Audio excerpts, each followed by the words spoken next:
Justin Halsall. Hello, everyone. Welcome back. Welcome. I hope you all had something to eat and you're ready for some more excellent speakers. You're really in for a treat because the next speaker was my very favorite in the Next Web in Amsterdam. So he's all about company values and he's all about transparency. And before we get to him, I have a couple announcements. Speaking of transparency, the Next Web is broadcasting all of the things around the conference on Instagram stories. We also have some more good stuff for you. For example, the after party is going to be a lot of fun. It's at Rough Trade, and Newark Venture Partners and Expenditure are sponsoring it. Thanks to them, it's going to be really, really amazing. Make sure you get there early, because if we fill up, then there's no more space. So it's from 9 to 2. Definitely get there. And at the end of the day, we'll not end with a talk. We're actually going to end with an after-hour session. So what will happen is, hopefully you've all signed up for this.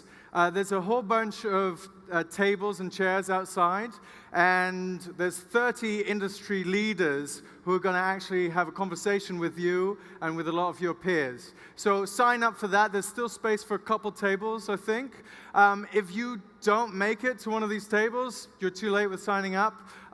We also have a whole bunch of beers that are going to be given out by Radeberger, and you'll be able to make some new friends, which is always good. And you get an early start on the after party. So, up next, my favorite speaker of the Next Web Amsterdam. Ladies and gentlemen, his name is Leo Widrich.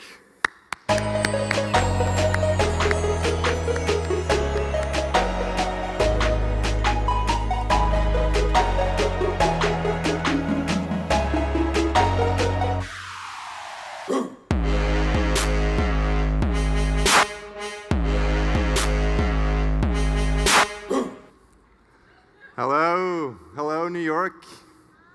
How's everybody doing? Who is still hungry? Raise your hands. Need to get you some food afterwards.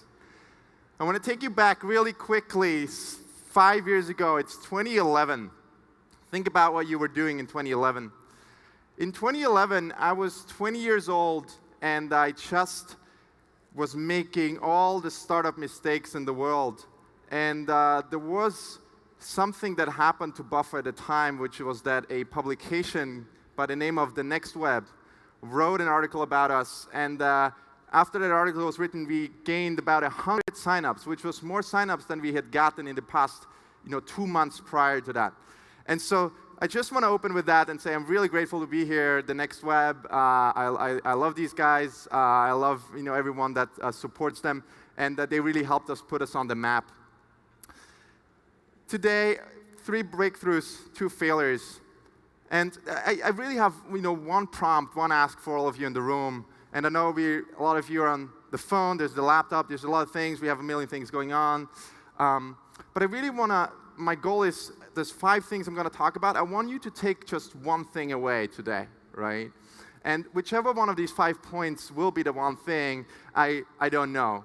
But I would love to ask you to send me a tweet after the talk at LeoWid. It's on there as well. And let me know what was the thing that you took away. And if you totally zoned out, then tell me that, because that's really helpful as well. Who hasn't heard of Buffer in here? What's your name, gentlemen? What's that? Chris. Okay. So Chris doesn't know what Buffer is, so this is for you, Chris. We build social media management software. We help you organize your Twitter, Facebook, LinkedIn account. We help you kind of publish to all your social networks from one place. We help you collaborate, and we also help you analyze to let you know how well you're doing. So if you give us a shot, and if you have any questions, come to me afterwards. And anyone else, everyone who knows Buffer, thank you so much. It's awesome that you're already on board. Just for size, I want to give you some stats. This is where we're at. 2010, my friend Joel started Buffer in Birmingham. And right now, today, we're making about 12.5 million in ARR. We have about 60,000 paying customers. We're completely remote with 80 folks all over the globe. And this is really our mission, is to give companies a voice on social media. That's what we are all about. And this is what we're going to talk about. I want to walk you through 3 breakthroughs, things that I consider are breakthroughs, right? You may disagree. Those are things that are dear to my heart that I think is something I want to share with all of you that helped us, build a stronger, better company, helped me live, a better, more fulfilling life as well. And then some failures, some things where I think we really messed up. And then hopefully in sharing that with you, there's some things that you can all take away from that. Someone I interviewed, an engineer, once walked up to me and said, we had this discussion. I interviewed that person and asked them, why do you want to work here? Why do you want to work at Buffer? And he said, you know what? I know more about the company, about your company, than about the company I currently work for. So therefore, I want to go and work for your company. And that thing really stuck with me. That really stuck with me from the sense of what does transparency, when we live it out in our lives, create, and how does it impact others? And at Buffer, we have done a bunch of things in terms of transparency. We've made our salaries transparent. We've made equity transparent. We've made revenue transparent. A lot of things that we put out there. And the one thing that I always come back to is, why? Why do we do that? Why are we transparent? And the reason for all those things is really a very personal one, that early on, Joel and myself felt one of the greatest philosophies that we believe are important in life is to live transparently, is to make people, trust people with information, trust people with, and think of people as worthy to be able to have access to all of that information. And so very fundamentally, we think that it's something that helps us live a better life. And oftentimes, a lot of good things have come to transparency to us from that. But really, the fundamental reason is it's just a philosophy that we think helps us live better lives. And I want to talk about what it helped us do. Very early on at Buffer, it's about 2012, we published an article on the Buffer blog. It's the Buffer Open blog. We share all our learnings there. And we always share a monthly update about our finances, how much money are we making in this month. And in this update, we talked about how much revenue we were making. And in a SaaS business, who runs a SaaS business in here? Show of hands. Awesome, quite a few of you. In SaaS, there are some really technical terms that we got absolutely wrong. And the idea here was that you have ARR, annual recurring revenue in SaaS, and we absolutely, completely misinterpreted how that should be calculated. And one of the amazing things that happened is that people in the comments pointed out and gave us the calculation of how we need to improve the tracking of our revenue. And that's why getting help from strangers is such a fundamental positive thing that happens when we were able to really be transparent. The other thing was when we made salaries transparent, the night before we made salaries transparent, I remember Joel and I, we were really scared. We thought we're going to make this transparent, and everybody out there is going to be, really upset. They're going to criticize us. They're going to have, a lot of negativity for us. For some reason, that was in our heads. And then the day we hit publish on that blog post with a lot of anxiety, we were hit with such an incredible, overwhelming response of positivity from people that really blew us away. And the thing that I always want to remember here is that on the day and the month that followed making salaries transparent was that we had over 4,000 people apply to come work at Buffer. And that was absolutely incredible to me, because to me, that was a sign that people are really fundamentally interested in, working at a place that values, the openness of information, and gave us a lot of confidence to keep going down there. We're just hiring a leadership team at Buffer, and I had a call with someone. We're in the middle of making them an offer, and we talk about salary, and it's very transparent at Buffer, as you know. And they came back with a very reasonable ask, which was, do you have a bonus system in place? Do I get a bonus? And the short answer was, we don't, right?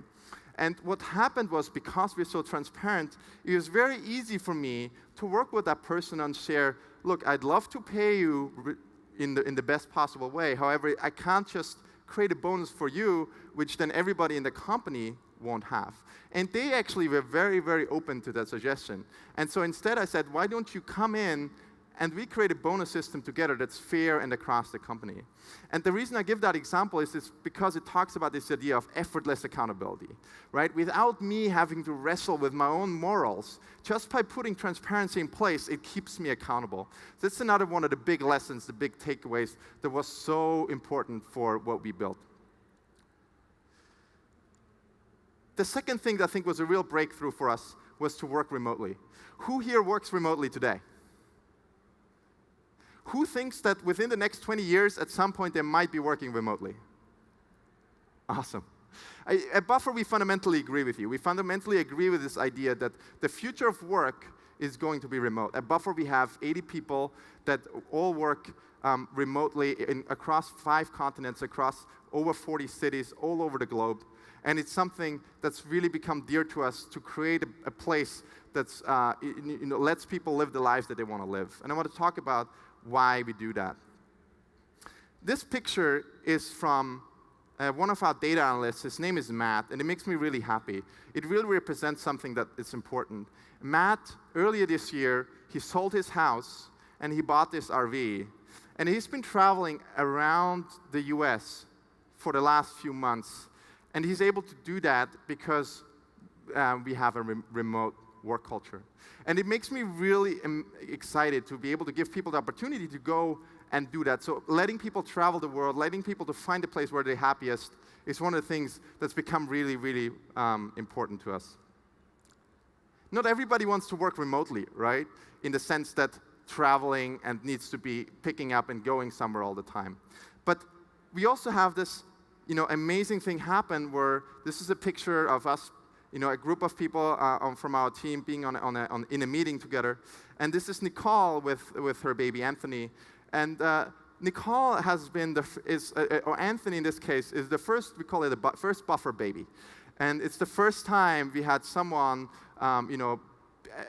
because we're still a young company, have a baby and then take leave and share the experience of what it's like of doing that in a remote company and being able to be there for the kid and being there to raise the kid, a lot more intimately. And a lot of people come to us for that and are so grateful for that.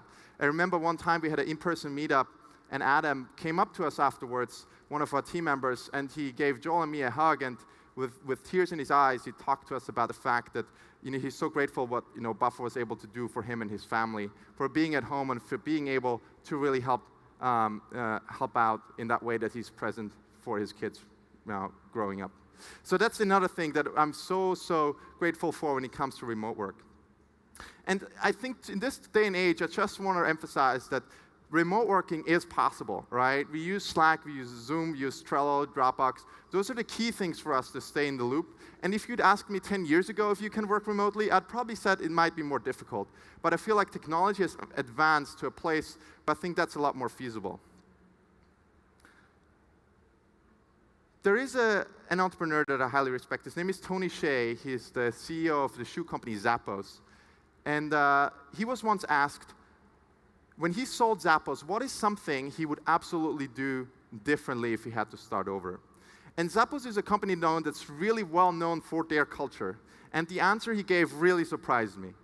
And so Tony Hsieh said, the one thing I would change is I would start with company values even earlier.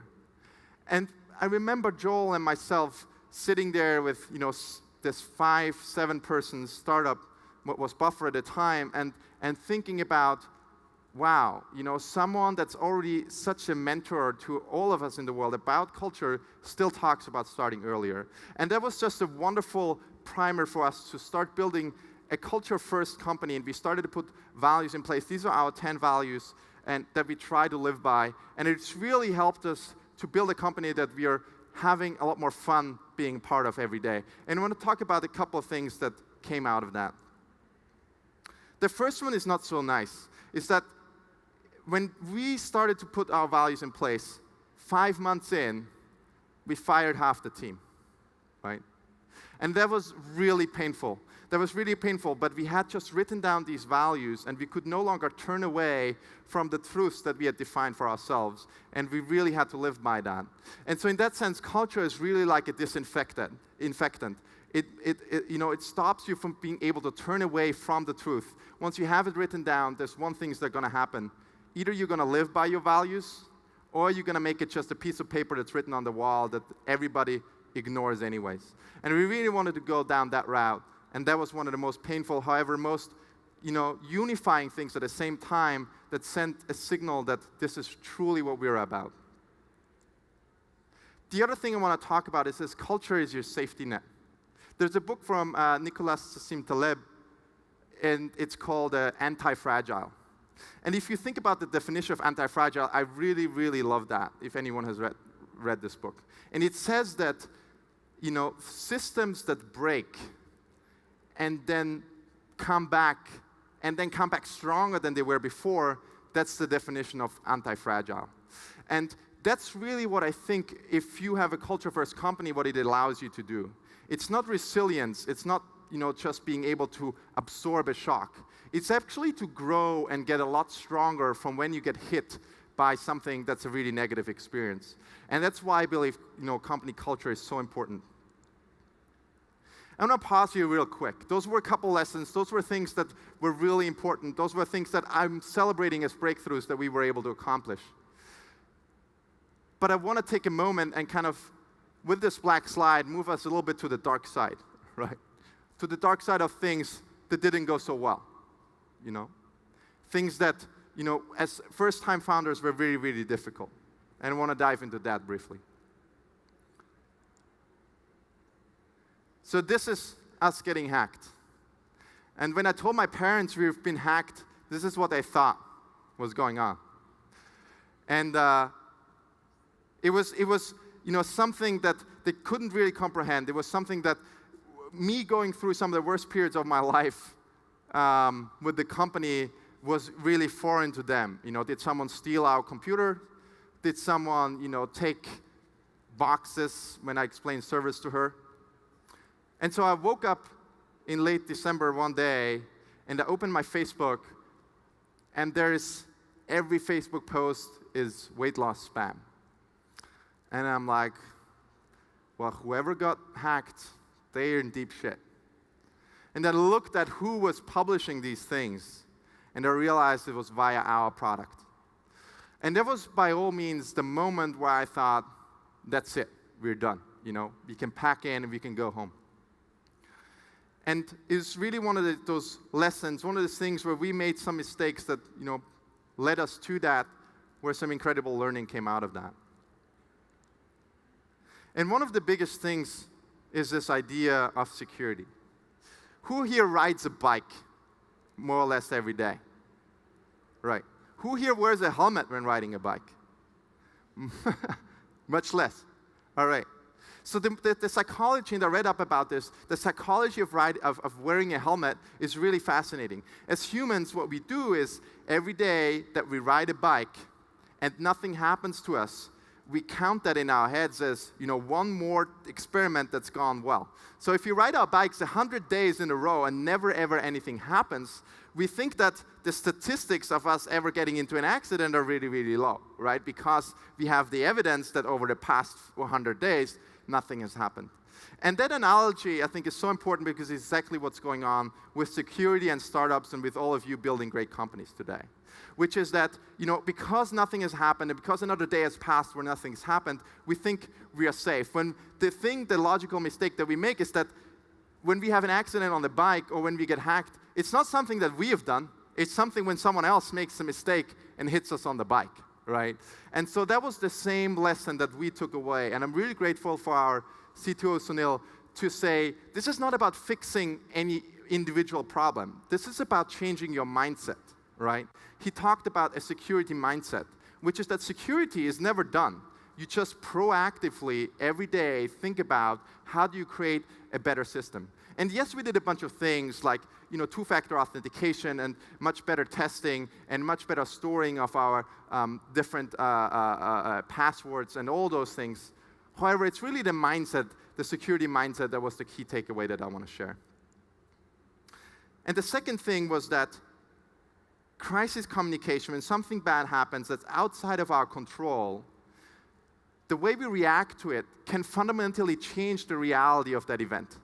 And so what happened in our case is that at Buffer, we had 5 minutes after we were hacked, we sent the first tweet, so this is 5 minutes after being hacked, to the world that we were hacked. And we didn't know what was going on. We had no idea. Recently, a year ago, the FBI told us they got the guy that hacked. We had absolutely no idea what was going on, but we felt that communication and transparency were two of the most important things, not to fix the situation, but to clean up and help lift ourselves up from where we're at. So really thinking hard about, and there's an article we've written about how we fully tackle that, really helped us create this incredible response from our community, that they were still standing with us, that they were still being positive despite the mess that we created, that came to us and said, hey, I saw what happened, but you kept us in the loop every single step along the way, and yes, you made a mistake, but you admitted it, and that's something that I now want to try and really still honor and give you another chance. It's something that will always stick with me as sort of this incredible response from a community that even when you make a mistake, they might stand with you.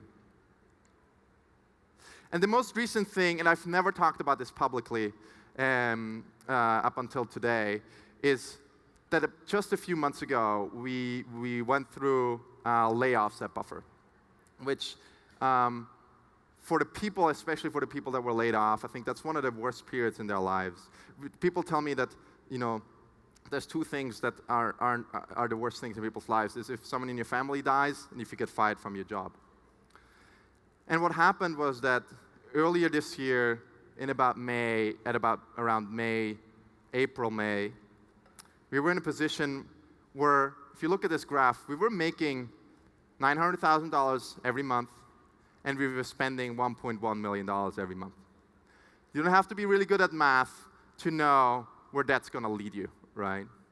And so we were faced with a situation where we made the really, really tough call to lay a number of people off to correct the mistakes that we've made. And I want to talk about some of the fundamental lessons that come out of that for us. The first one was that the biggest learning for Joel, myself, and our leaders is that we're no longer building a product. We were waking up before that every day. How about this cool feature? How about another cool experiment over there? How about we try this? How about we try that? And now we really realize that you can't just try an experiment when there are people involved. And shifting from really acknowledging that you're building a company versus just hacking and building a product, that's one of the most valuable insights that I want to share with you that really fundamentally changed my mindset on how to approach decisions that affect people whose lives are on the line, who have families, who, if they are just another failed A/B test, that's a really, really poor way to treat somebody. And I'm not saying that was how we consciously thought about it, but that's how we started to habituate ourselves as we were building products over the prior years. So really taking that away has been really, really a strong signal for all of us. And the other thing is this very simple, and I know some of you will find it cliche, moment of asking for help, right? When we mess up, when we do something that's wrong, when we do something that isn't, successful, sometimes it's difficult for us to look up and say, can someone help me, right? Can someone help us? And we've really changed here our mindset from, before this kind of like idea that, hey, at Buffer, we are kind of want to do something different with culture and with transparency, to, no, we need a lot of smart and experienced leaders that have built companies before, and we need to do that together. So we've since then started to really invest in building our leadership team, hiring for VP roles, and really saying, hey, if we want to not put people's lives on the line, we need to be able to do that together. So that's everything I had to share with you.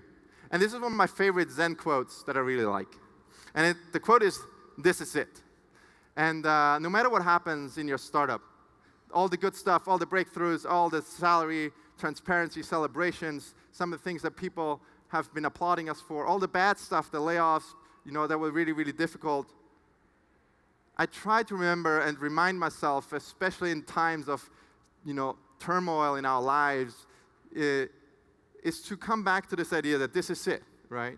Wherever I am right now, right this moment, is what it's all about.